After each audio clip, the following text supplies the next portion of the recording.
교회는 진리의 기둥과 터죠. 교회가 진리의 기둥과 터이기 때문에 진리를 드러내고 높이고 나타내고 전파하는데 아주 중요한 역할을 합니다.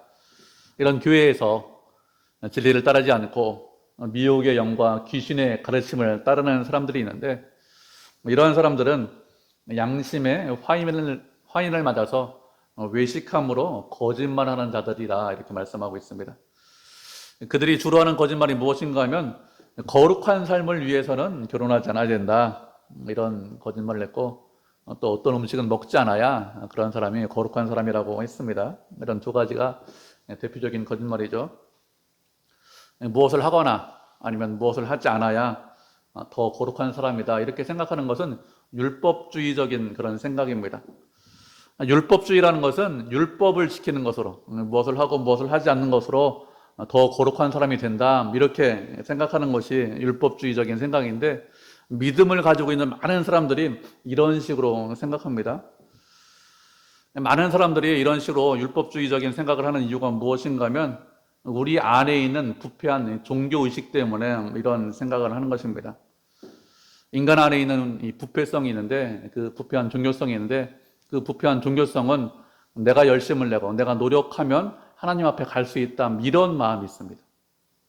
그런데 그것과 이 율법주의가 아주 잘 결합이 됩니다. 그래서 내 열심과 내 진심을 드러내는 방법으로 무엇을 하는 것으로, 무엇을 하지 않는 것으로 내 열심과 진심을 드러내죠. 이렇게 열심과 진심을 드러내는 것과 우리 안에 있는 이 부패한 종교성이 잘 어울립니다. 그래서 쉽게 부패하고 타락하죠. 결혼하지 않고 주를 위해서 열심을 내면 그것이 거룩한 것이다, 이렇게 이야기합니다. 생각해보면 결혼하면 주를 위해서 열심 내는 게 쉽지 않죠. 결혼해서 가정을 갖고 또 아이를 낳고 기르다 보면 주를 위해서 헌신하고 열심을 내는 그것보다는 가정을 위해서 열심을 내는 그런 시간이 더 많기 때문에 주를 위해서 열심을 낼 수 없다, 이런 생각이 듭니다. 그래서 결혼하지 않는 것이 거룩한 것이다, 이렇게 생각하죠. 음식도 마찬가지예요. 어떤 음식을 먹는 거, 먹지 않는 거, 그것이 훨씬 더 거룩한 것이다, 이런 생각인데, 이런 마음이 드는데 우리가 잘못된 생각입니다. 우리가 이런 부분에서 늘 조심하고 주의하셔야 됩니다. 조심하지 않으면 믿음을 갖고 있다고 생각하는데 율법주의적인 생각을 하면서 내가 거룩하게 신앙생활 잘하고 있다, 믿음생활 잘하고 있다, 이렇게 생각이 들 수 있습니다. 왜 그런가 하면 내 안에 부패한 종교성이 있기 때문에 그렇습니다. 거룩한 것은 무엇을 하고 무엇을 하지 않는 것으로 거룩한 것이 드러나는 것이 아니라고 했습니다. 하나님의 말씀과 기도로 거룩해진다, 이렇게 말씀을 하고 있는데, 말씀을 많이 읽고 기도를 많이 해야 거룩해진다, 이런 의미가 아니라고 말씀을 드렸습니다. 말씀과 기도를 통해서 거룩해진다는 것은 말씀과 기도를 통해서 날마다 주님과 함께하고 날마다 주님과 동행할 수 있기 때문에, 그래서 거룩해진다는 것입니다. 거룩해지는 것은 주님과 함께하는 것이 거룩한 것입니다. 주님과 함께하면서 말씀에 순종하고 주님의 뜻을 기뻐하고 어떤 일이 내 인생 가운데 있든지 그것을 감사하면서 사는 것, 그것이 거룩한 것입니다. 그렇기 때문에 우리가 거룩하게 살려면 늘 주님과 동행하셔야 됩니다. 거룩하게 산다, 이렇게 생각하면서 율법주의적인 생각을 하시면 안 되죠. 내가 이런 것들을 했기 때문에, 내가 기도 몇 시간 했기 때문에, 그게 나쁘다는 뜻이 아닙니다. 아니면 내가 선행을 했기 때문에, 내가 봉사를 했기 때문에, 그래, 나 거룩한 사람이야, 나 거룩해졌어, 이렇게 생각하지 않으셔야 됩니다. 주님과 늘 함께하는 것, 언제 어디서나 함께하는 것, 그것이 거룩한 것이죠. 6절을 보면 내가 이것으로 형제를 깨우치며, 이렇게 말씀을 하고 있습니다. 이것이라는 것은 바울이 편지 앞부분에서 말하는 것입니다. 거룩한 것이 무엇이냐, 교회가 드러내고 나타내는 진리가 무엇이냐, 이런 것들이 이것이죠. 진리는 무엇이죠? 진리는 예수 그리스도가 진리입니다. 예수님께서 말씀하신 것, 예수님께서 행하신 것, 모든 것이 진리죠. 이런 진리로, 거룩으로 형제를 깨우치라고 했습니다. 깨우친다는 것은 바른 진리, 건강한 진리, 건전한 진리를 가르치라는 것입니다. 그런데 깨우치다, 이렇게 말씀하고 있는데, 깨우친다는 것은 낮은 곳에 마음을 둔다라는 의미가 있습니다. 단순히 진리를 알게 하고 진리를 전하는 것, 그것이 깨우치는 것이 아니라 낮은 곳에 마음을 두고 말씀을 전하고 진리를 가르치는 것이 깨우치는 것입니다.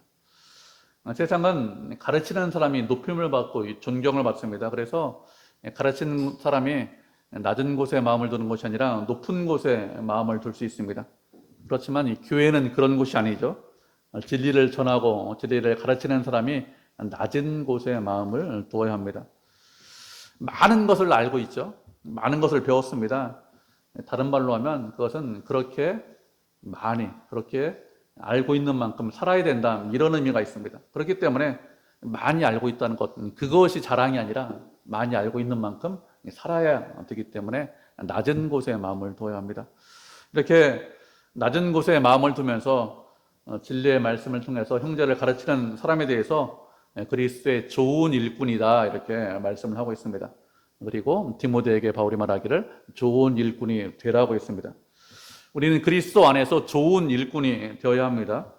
좋은 일꾼이 되기 위해서는 첫 번째로 낮은 곳에 마음을 두셔야 합니다. 그래야 좋은 일꾼이 될 수 있습니다. 그렇지 않으면, 낮은 곳에 마음을 두지 않으면, 그러면 좋은 일꾼이 될 수 없죠. 우리는 여러 가지 모양으로 주님 앞에 헌신하고 충성할 수 있습니다. 말씀만 전하는 것이 아니라 여러 가지 일로 봉사하고 헌신하고 충성할 수 있습니다. 섬길 수 있습니다. 그때 우리가 낮은 곳에 마음을 두셔야 됩니다. 우리가 말씀을 한 구절 살펴보도록 하겠습니다. 로마서 12장 3절로 8절까지 말씀 살펴보도록 하죠. 신약성경 256페이지입니다. 로마서 12장 3절로 6절입니다. 한 절씩 말씀 읽어보도록 하죠. 신약성경 256페이지 로마서 12장 3절입니다. 8절까지 3절 먼저 읽겠습니다. 내게 주신 은혜로 말미암아 너희 각 사람에게 말하노니 마땅히 생각할 그 이상의 생각을 품지 말고 오직 하나님께서 각 사람에게 나누어 주신 믿음의 분량대로 지혜롭게 생각하라.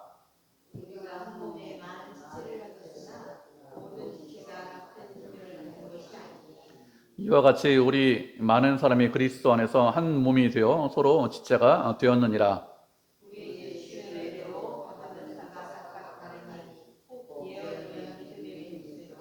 혹 섬기는 일이면 섬기는 일로, 혹 가르치는 자면 가르치는 일로,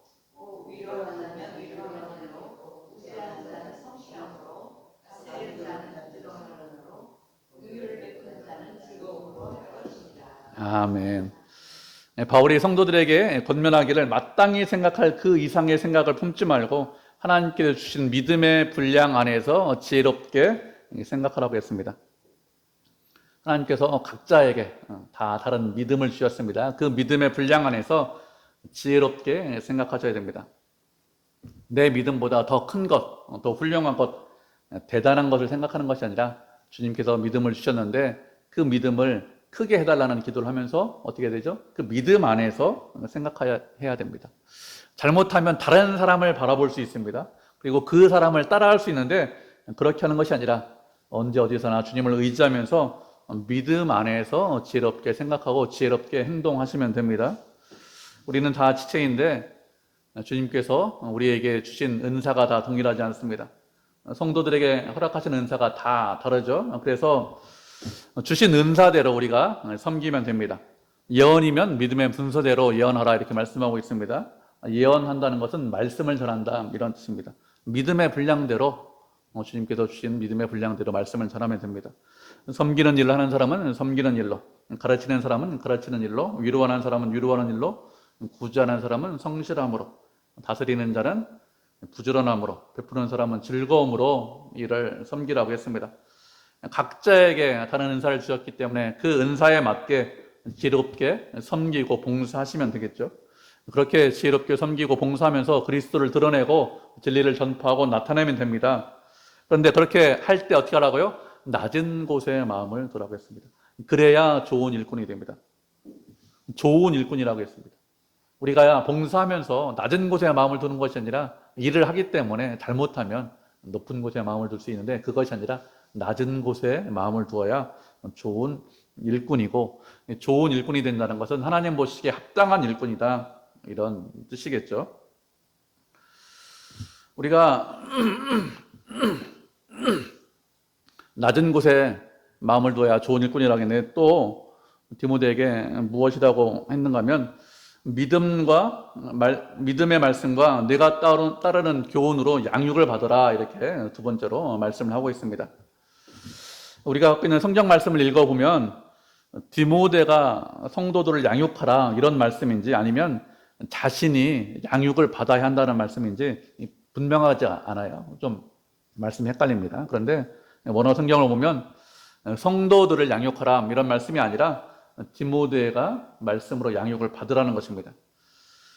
디모데는 성도들에게 말씀을 가르치는 좋은 일꾼이 되기 위해서 먼저 할 일이 무엇이냐면 양육을 받는 것을 먼저 해야 됩니다. 양육을 받는다는 것은 다른 말로 하면 계속해서 음식을 먹어서 영양 공급을 받아라, 이런 의미가 있습니다. 다른 사람을 가르치기 위해서 가장 먼저 할 일이 무엇이냐? 계속해서 양육을 받는 것입니다. 양육을 받아야, 음식을 먹고 영양 공급을 받아야, 그래야 가르칠 수 있습니다. 그렇지 않으면 가르치지 못하죠. 무엇으로 양육을 받으라고 했습니까? 말씀과 내가 따르는 교훈으로 양육을 받으라고 했습니다. 말씀이라는 것은 복음을 말하는 것이죠. 내가 따르는 교훈이라는 것은 어릴 때부터 배운 교훈을 말합니다. 디모데의 아버지는 헬라인이죠. 어머니하고 외할머니는 유대인입니다. 그렇기 때문에 어릴 때부터 어머니 그리고 외할머니의 영향을 받아서 하나님을 섬기고 사랑하는 것들, 이런 것들에 대해서 배웠는데 그렇게 배운 것들이 교훈입니다. 이렇게 디모데에게 먼저 양육을 받으려고 했습니다. 양육을 받는 이유가 무엇이죠? 양육을 받아야, 그래야 좋은 일꾼이 될 수 있기 때문에 그렇습니다. 양육받지 못하면, 계속해서 음식을 공급받지 못하면, 영양 공급을 받지 못하면, 그러면 좋은 일꾼이 될 수 없습니다. 좋은 일꾼이 되기 위해서는 계속해서 양육을 받아야 됩니다. 이렇게 양육을 받으라고 했는데, 양육을 받는 방법은 여러 가지 방법이 있습니다.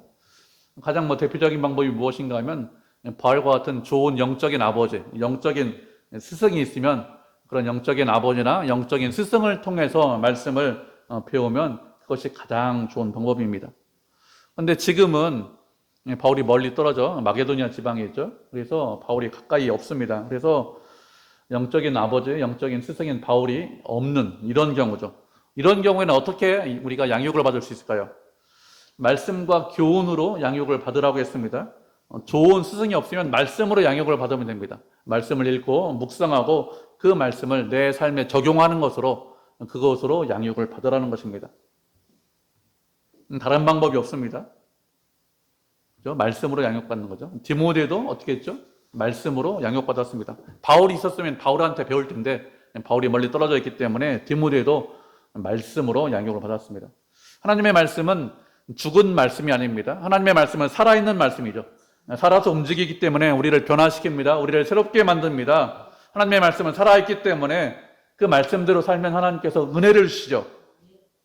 말씀을 묵상하고 그 말씀을 적용하고 그 말씀대로 내가 살려고 하면 그러면 은혜를 주십니다. 그렇게 은혜를 주시면 어떻게 된다고요? 그리스도 안에서 좋은 일꾼이 될 수 있습니다. 우리가 좋은 일꾼이 되기 위해서 그래 좋은 양육을 받으면 되겠지 이렇게 생각하는데, 양육을 받는 것은 사람에게 양육을 받는 것보다 누구한테 양육을 받아야 됩니까? 말씀을 통해서 양육을 받는 것, 그것이 가장 좋습니다.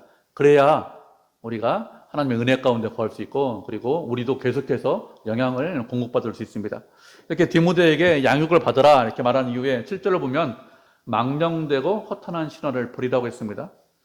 신화라는 것은 사람들이 지어낸 이야기가 신화죠. 사람들이 신화를 만들어내는 이유가 무엇일까요?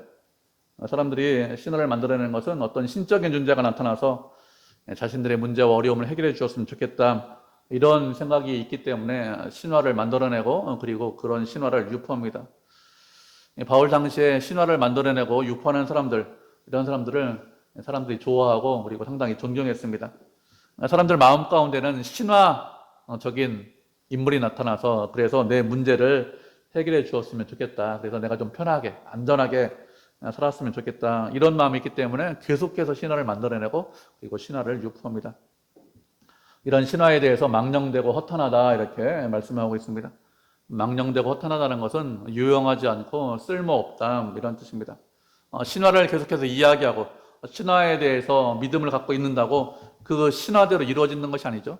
어떤 신적인 존재가 나타나서 내 문제를 해결해 줍니까? 그런 경우는 없습니다. 문제를 해결해 줘도 어떤 사람이 나타나서 그래도 시간이 지나면 또 고난이 있고 어려움이 있습니다. 고난과 어려움이 없어지냐? 고난과 어려움 자체가 없어지지 않아요. 그러면 계속해서 신적인 존재가 내 인생에 나타나야 되는데 그렇게 될 수는 없겠죠.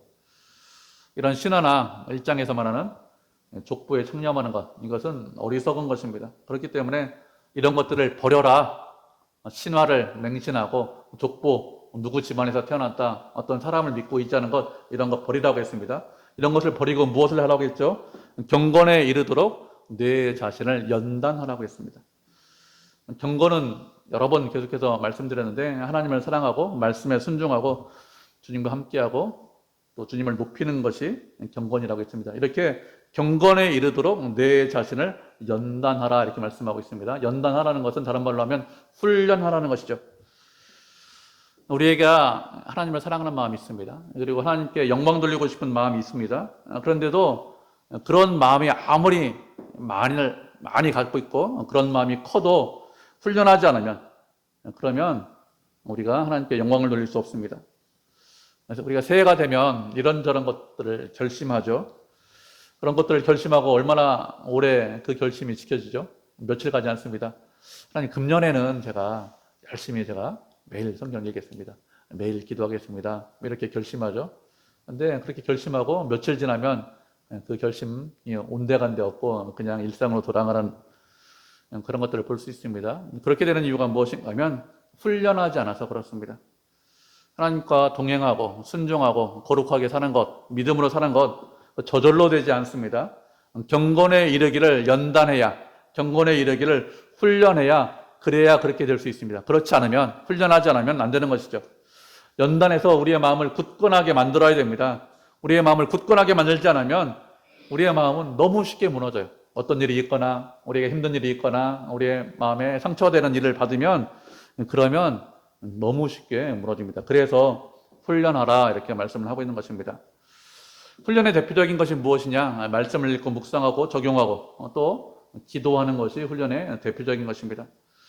우리가 말씀 읽고 묵상하는 것 그리고 매일 기도하는 것 이런 것들을 매일같이 하셔야 됩니다. 매일같이 한다는 것은 매일같이 실천하시고 매일같이 기도하시고 매일같이 말씀대로 살아야 된다는 뜻이죠. 말씀을 읽고 또 기도하다 보면 처음에는 이렇게 하는 것이 정말 내 영혼을 강하게 만들까? 내가 정말 훈련하는 것일까? 이런 생각이 듭니다. 정말 의미가 있을까? 내가 이렇게 해도 내 삶이 그렇게 바뀌지 않는데 이런 생각이 들죠. 그리고 말씀을 읽고 기도하는 것이 그렇게 쉽지 않습니다. 그래서 오랫동안 하지 못해요. 짧은 시간 말씀 읽고 짧은 시간 기도합니다. 그런데 그런 것들을 꾸준히 하시면 매일같이 하시면 기도 시간도 그리고 말씀대로 사는 시간도 점점 길어지고 믿음도 견고해집니다. 그렇게 믿음이 견고해지면 우리의 믿음이 강해지면 그러면 주님과 함께하고 동행할 수 있습니다.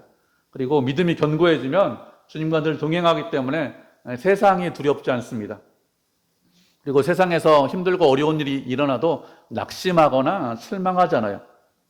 왜 그런가 하면 우리가 언제 어디서나 하나님과 함께하고 하나님과 동행하기 때문에 어떤 일을 만나도 하나님께서 함께 하신다는 것을 알기 때문에 낙심하거나 실망하지 않습니다.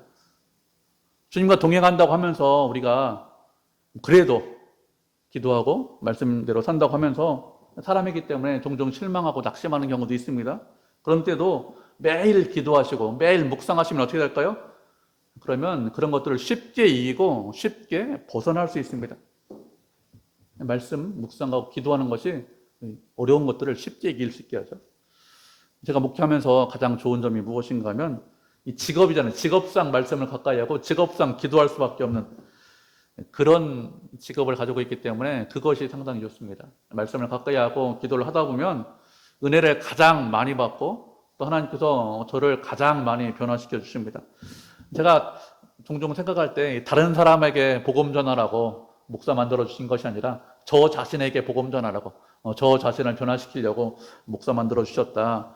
목사로 부르셨다. 이런 생각을 종종 할 때가 있습니다. 그래서 상당히 감사해요. 목사 안 됐으면 성도로 그냥 있었으면 그냥 하나님 말씀 안 읽고 그냥 율법주의적인 생각 가지고 왔다 갔다 하면서 신앙생활하고 끝났을 것 같은데 그렇지 않고 하나님을 가까이 할 수 있게 돼서 그래서 너무 감사하죠. 말씀을 읽고 묵상할 때마다, 기도할 때마다 감사하고 또 기도할 때마다 들어주시고 응답하시고 선하게 인도해 주셨기 때문에 그런 것에 대해서 늘 감사하고 있습니다. 우리가 다 경험하고 알고 있는 것입니다. 그렇기 때문에 어떻게 됩니까? 늘 경건하기 위해서 연단하셔야 됩니다. 연단하고 훈련하시는 것, 그래야 우리의 삶 가운데 유익이 있습니다. 경건의 연단, 경건의 훈련이 얼마나 유익이 있는지 8절에서 설명을 하고 있습니다. 8절을 보면 육체의 연단은 약간의 유익이 있다고 했습니다. 육체의 연단이라는 것은 육체를 훈련시키는 것을 말하죠. 육체를 훈련시키는 것 약간 유익이 있다고 했습니다. 고대 시대, 바울이 살던 시대에는 인간의 육체보다는 인간의 정신이 훨씬 더 중요하다. 정신을 강조하던 그런 시대입니다. 정신을 강조하던 이데하다 생각하는 것, 영혼이 더 중요하다 뭐 이렇게 생각하는 그런 시대인데 그런 시대에도 육체 훈련을 상당히 많이 했습니다. 그 당시에 올림픽이란 것도 있었고 각 도시마다 운동 경기들이 많이 있었습니다. 많은 사람들이 강인한 육체를 만들기 위해서 훈련을 많이 했습니다.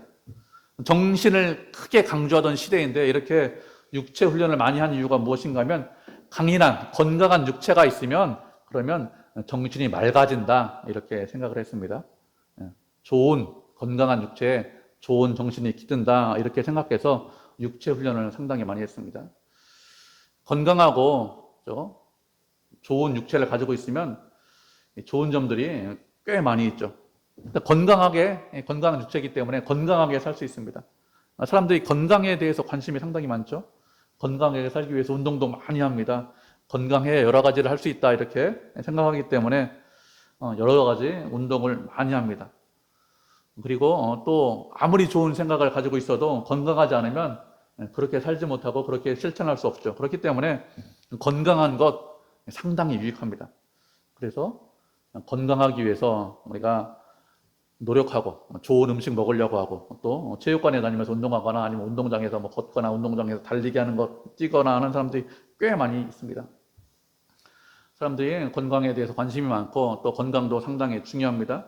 그런데 그 건강에 대해서 바울이 약간의 유익이 있다 이렇게 말씀하고 있습니다.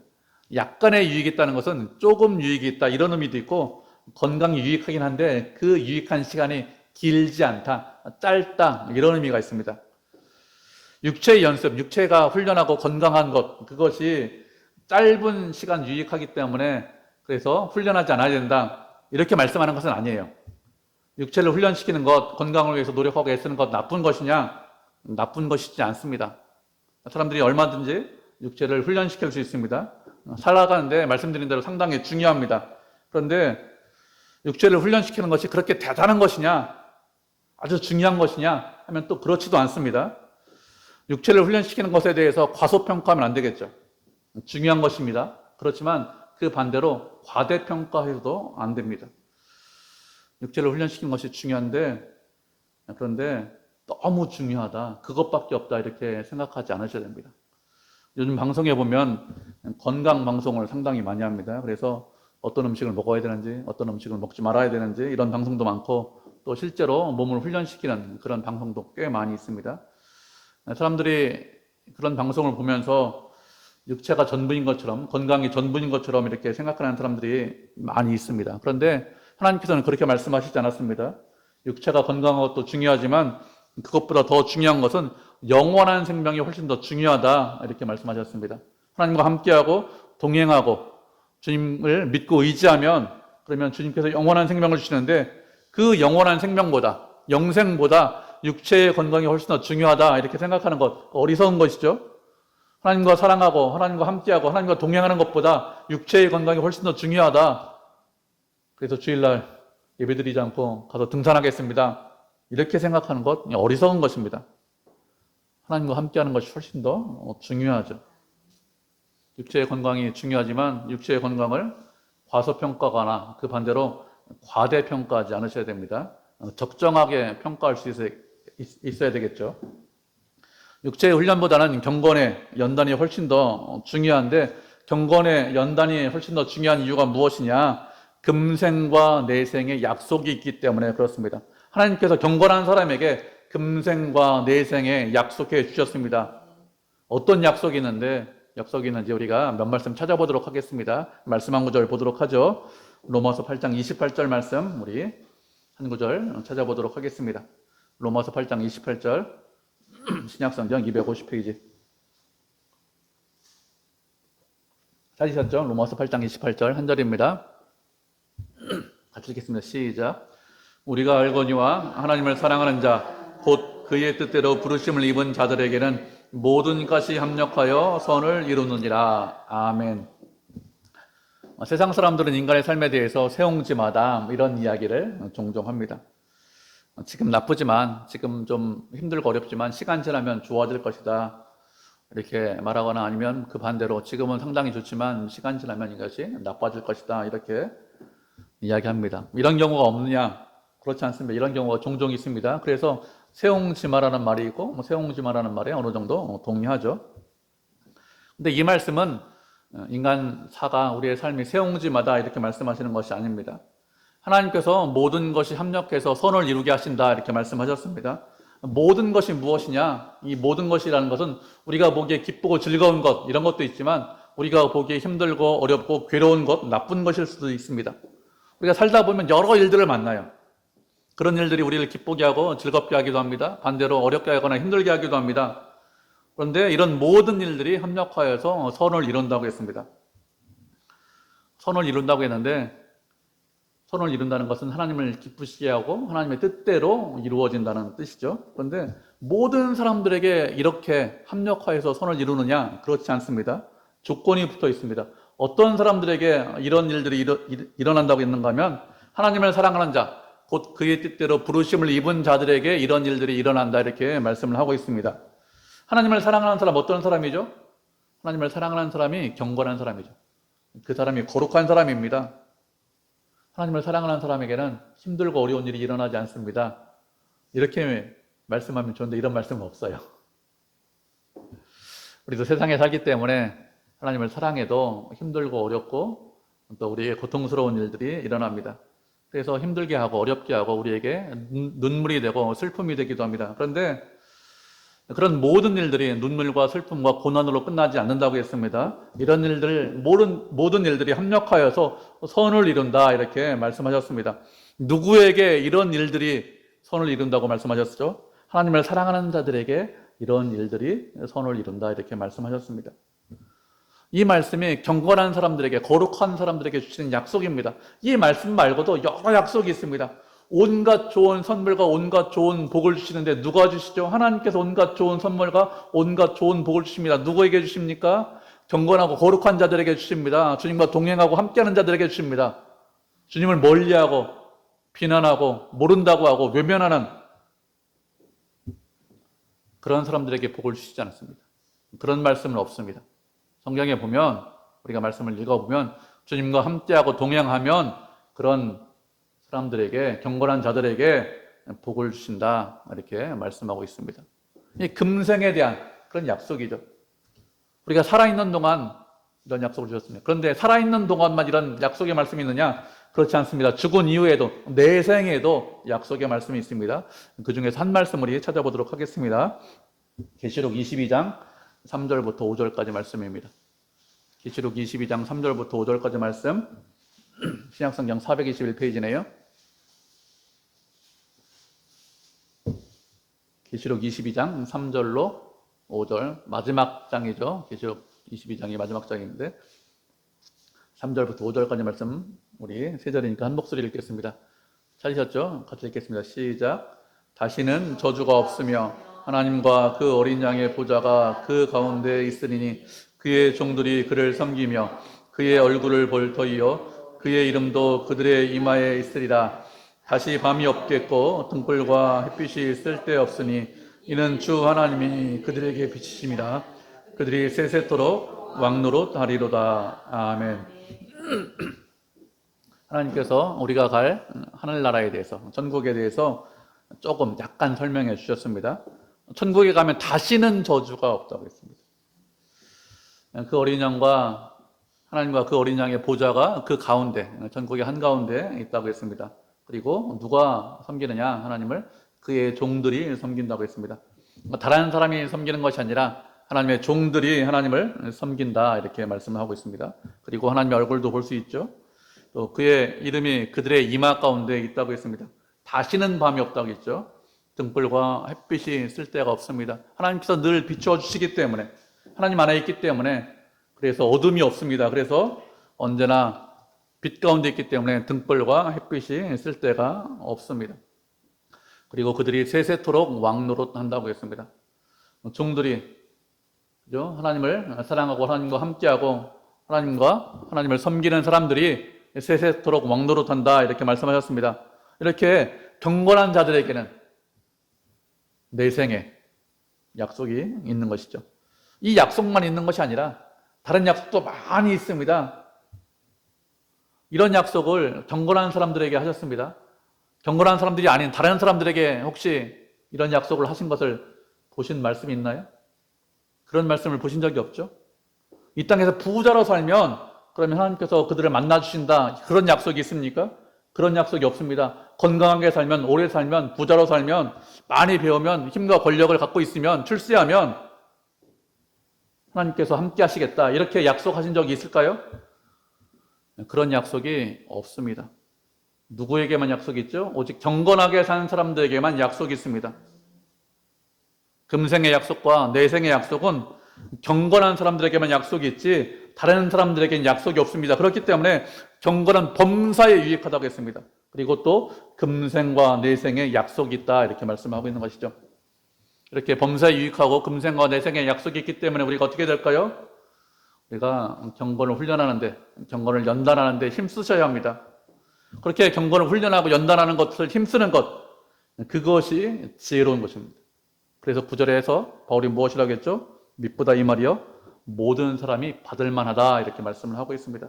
하나님께서 약속하셨기 때문에 경건한 사람들에게 선한 것들, 좋은 것들을, 아름다운 것들을 주신다고 약속하셨기 때문에, 금생과 내생의 약속이 있기 때문에 경건의 훈련에 힘쓰고 노력하는 것 모든 사람들이 받을 만하다고 했습니다.